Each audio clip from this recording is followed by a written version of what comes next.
Nouveau weekly vlog.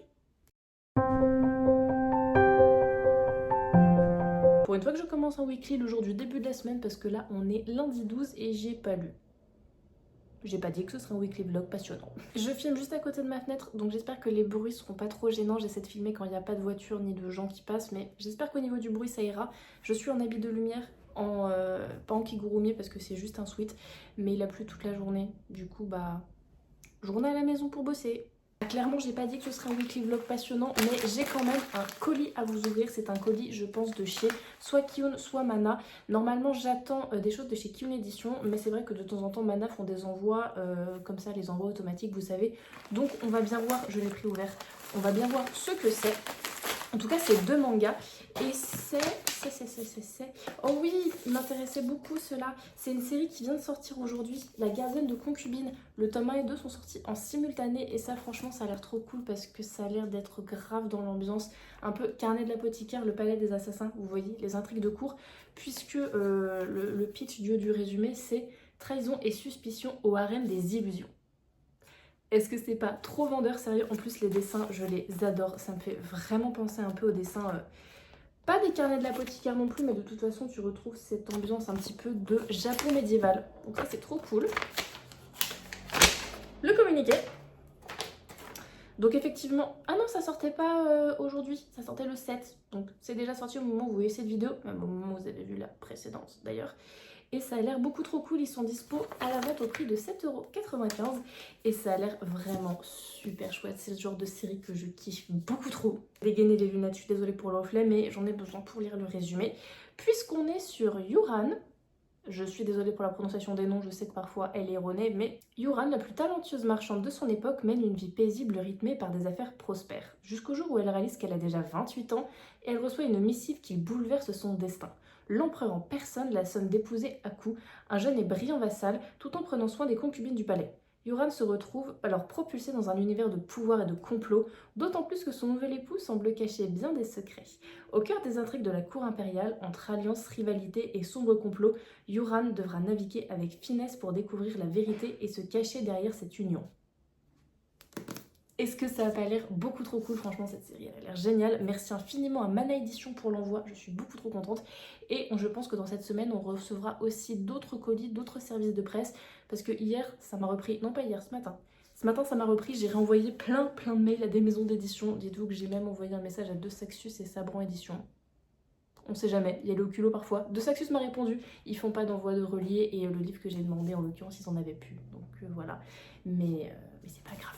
Qui ne tente rien n'a rien et dans tous les cas, j'attends quand même 2-3 petits trucs, notamment comme je disais de chez Kiyun et sûrement d'autres trucs qui vont arriver dans la semaine. Et dans tous les cas, on se retrouvera de toute façon pour des phases de lecture. Ce soir, je reprends ma lecture de Un palais de trucs et de machins. On en est à la scène du Suriel et je pense que je mettrai une playlist à Cotard. Ça va être très sympa. On est mercredi 14 mai, on est la veille de la sortie de plein de trucs intéressants parce que vraiment demain il y a plein de trucs qui sortent. Déjà il y a The Bone Season tome...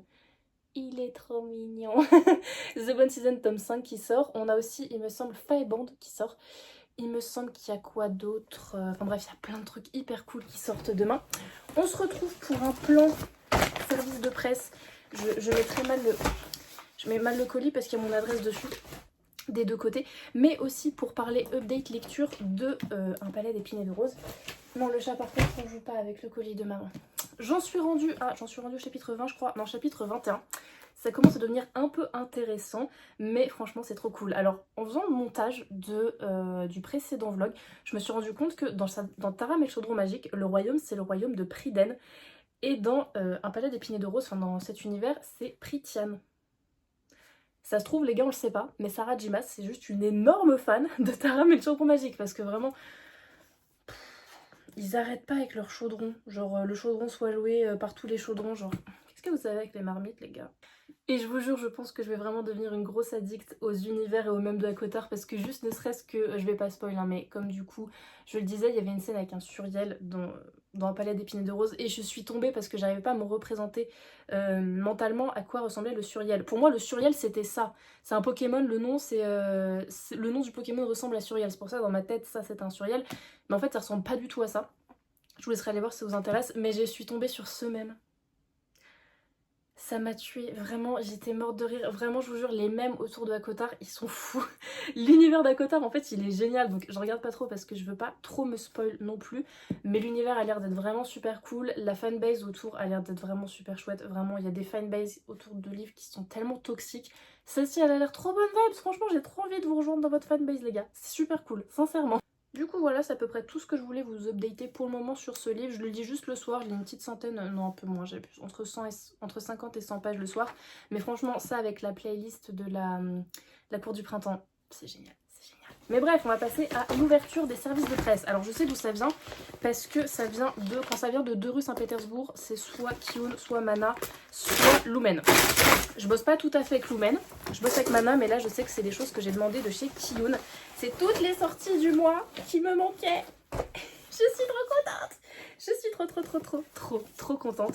Puisque nous avons le tome 14 des carnets de l'apothicaire. Une des 2 versions, là c'est celle de Kiun, qui plaît un peu plus généralement parce que les graphismes sont un peu plus, j'allais dire jolis, mais disons un peu plus dans la norme de ce qu'on voit d'habitude. Ils sont plus travaillés. Donc le tome 14 des carnets de l'apothicaire, qui est sorti il y a pas mal de temps. Une sortie de ce mois-ci, La danse du soleil et de la lune, le tome 8, de la même mangaka qui a fait Kazane la voleuse de visage. Kazane la voleuse de visage, c'est un délire. J'ai toute la collection à la maison, mais j'ai lu que jusqu'au tome 4 et c'est un manga, j'ai du mal à l'avancer parce que sentimentalement il représente grave quelque chose pour moi. C'est un manga que j'ai lu quand j'ai rencontré mon chéri, donc j'ai du mal à le finir, je sais pas pourquoi.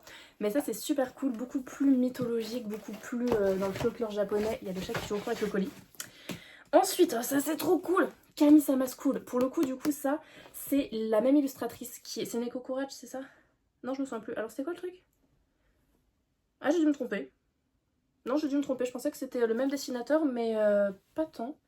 Ou alors, je sais plus, mais je croyais qu'il y avait un lien avec les carnets de l'apothicaire entre Kami-sama School. C'est la moi du montage et après petite vérification, effectivement il y a bien un lien entre Kami-sama School et les carnets de l'apothicaire, mais c'est juste que j'avais pas la bonne version des carnets de l'apothicaire. En fait c'est la même scénariste du roman qui a scénarisé le manga. Voilà. Les carnets de l'apothicaire. Mais ça c'est trop cool, cette série elle est génialissime, elle est vraiment géniale, ça parle de mythologie, de dieux, mais en même temps c'est un peu school life, c'est vraiment génial. Le chat ne va pas vouloir lâcher le carton, tant pis. Et ensuite on a le début d'une saga qui a l'air trop cool, c'est La Servante et l'Empereur. Ça les gars, ça a l'air trop chouette, ça a l'air d'être tellement pareil dans un folklore japonais, un peu le Japon médiéval. Ça a l'air trop chouette, vraiment. Je vais pas vous lire tout le résumé parce qu'il est très long, mais en fait globalement on est sur un empire du coup japonais médiéval où qui devient empereur un enfant de 5 ans. Et on va être tout simplement dans la cour avec les complots, avec les manigances, les pions qui sont placés de façon stratégique, dans une cour où l'empereur est un enfant de 5 ans. Voilà. Dans tous les cas, merci infiniment à Kiun Édition pour l'envoi, c'est génial, je suis trop contente d'avoir des nouveaux mangas dans les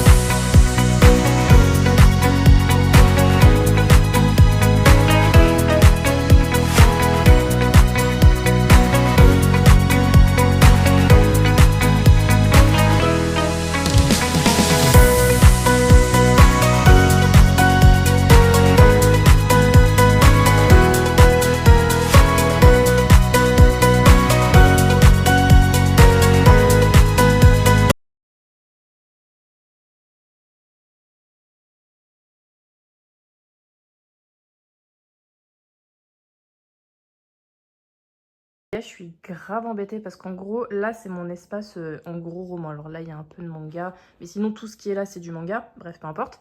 Mais en gros, j'ai dû commencer à mettre des romans là-haut parce que j'avais plus de place dans mes étagères à beaux livres et tout. Et là, il y a il y a plus de place. Comme vous pouvez le voir, ça touche le plafond. Donc, je peux même pas rajouter de surbill ni rien. Et là, il y a des trucs presse. Donc, les trucs presse, je vais les foutre ailleurs. Essayer de les mettre ailleurs pour continuer à ranger parce que...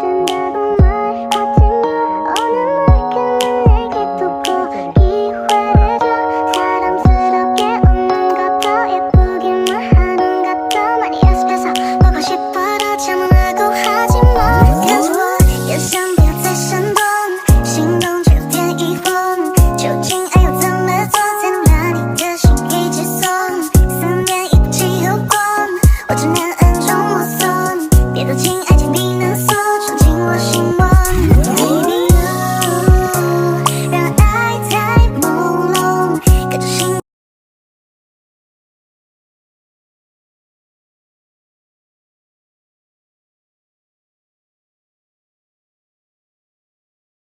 On est samedi 16, 17, je me souviens plus, mais en tous les cas ce sera noté ici. Je profite qu'il n'y ait personne à la maison pour filmer devant ma bibliothèque, mais il y a quand même la fenêtre devant, donc si jamais il y a un peu de bruit, je suis désolée.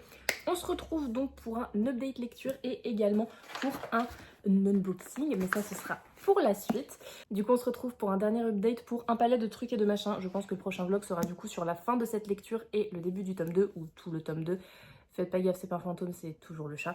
J'ai pas terminé malheureusement et je suis à la page 379, donc du coup au chapitre 34 et c'est franchement super cool. C'est super cool. Alors Feyre, elle me gonfle un peu parfois parce que c'est-à-dire que elle est dans un monde du coup d'immortels, donc où elle ne connaît pas tous les dangers du monde, etc. Donc des fois quand tu lui dis de pas faire un truc, elle écoute.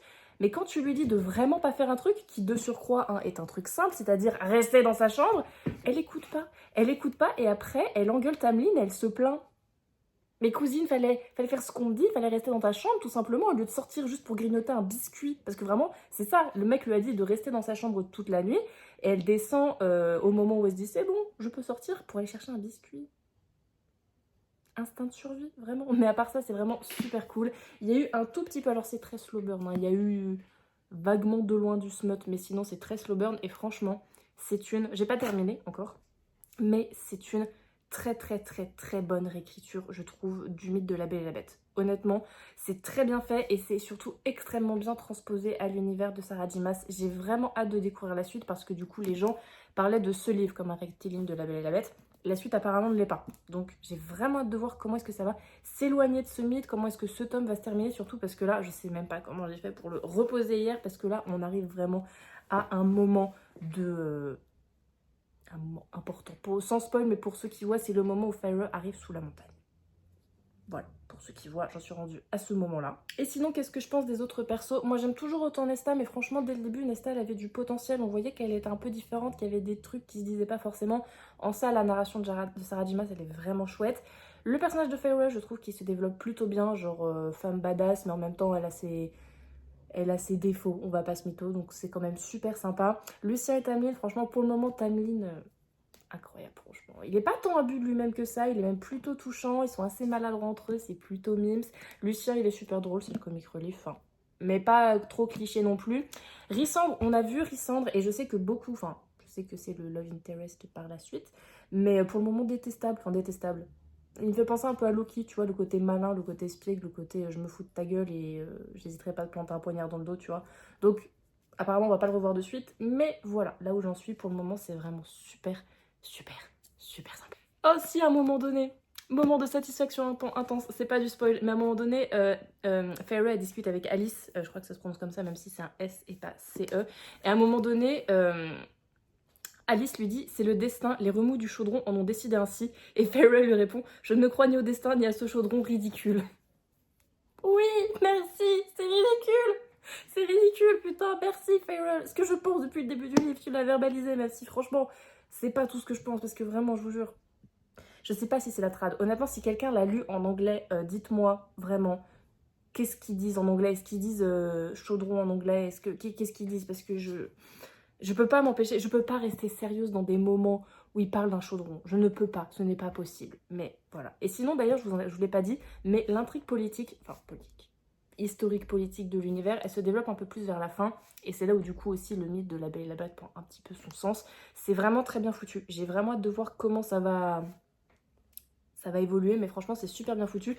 Et honnêtement, la carte au début du livre, c'est bien vu. Moi, j'y revenais tout le temps pour vraiment mieux comprendre parce que je retenais pas forcément. Mais elle est pas complexe. C'est pas une carte très compliquée à comprendre, donc c'est plutôt chouette. Tu vois, il n'y a pas beaucoup d'infos. Il y en a un petit peu plus dans les autres tomes, il me semble. Mais c'est chouette. Donc voilà. C'est le dernier update que je vais vous faire de ce livre aujourd'hui. Enfin, en tout cas, sur ce vlog-là. Je le reprends lundi, bien sûr, il n'y a pas de souci. Et j'en parle un petit peu en story Instagram. Mais voilà, sachez juste que très sympa, je lirai avec plaisir la suite et là du coup on va enchaîner les vlogs et je pense que je vais faire un autre jeu de mots pour le vlog suivant, genre un palais de choses et de bidules, tu vois, quelque chose comme ça, parce que vraiment le titre il me fait beaucoup rire. It's boxing time, je parle très mal anglais, je vois pas qui c'est parce que c'est marqué que ça vient de chez Hachette, c'est ça? Hachette Livre. Sauf qu'Hachette c'est le distributeur de beaucoup de livres, donc je pense que c'est Milady, au vu du format je pense que c'est Milady, mais je suis pas sûre, donc on va découvrir ça ensemble.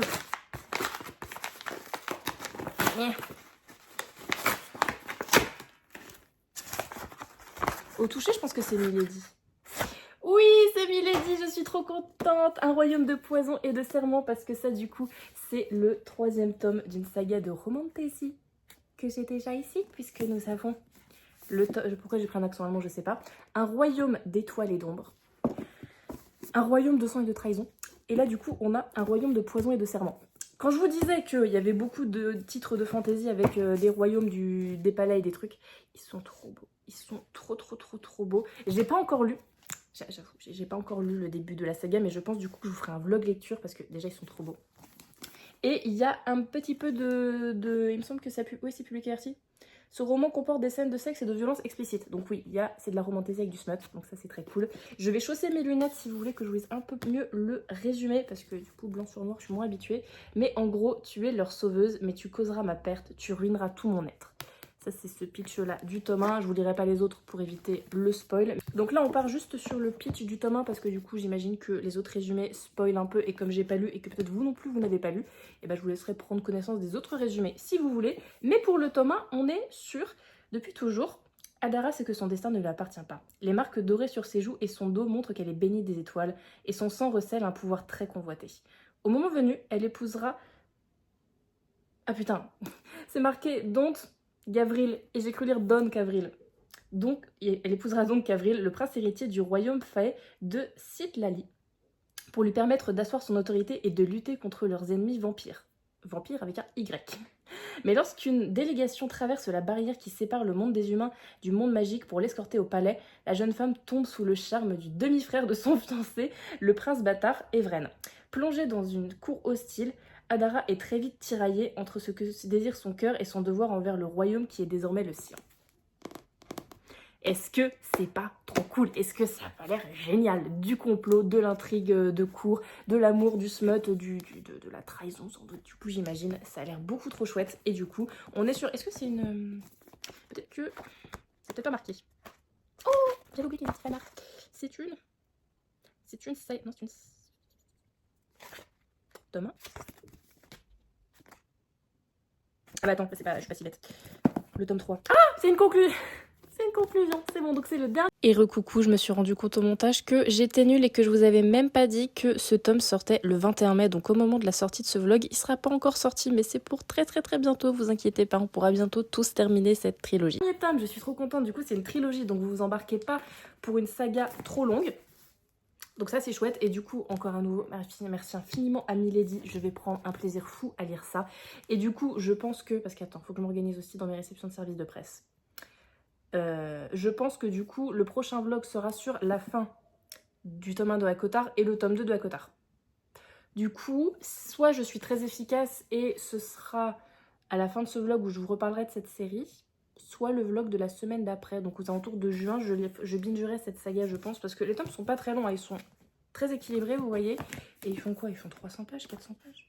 Ils font 300 pages le tome, donc tu vois là c'est ce que j'ai lu en une semaine, mais ici c'est écrit plus petit, enfin il y a plus d'écriture que là, donc ce sera mes premiers Milady, parce que j'ai d'autres Milady à la maison, notamment Never, une réécriture de Peter Pan, que je vais lire à un moment donné, mais il me semble que j'ai pas d'autres Milady à la maison, donc ça me fait trop plaisir de travailler avec eux. Encore merci. Et voilà. Trop contente. On se retrouve donc pour... J'enlève mes lunettes, comme ça il n'y aura pas de reflet.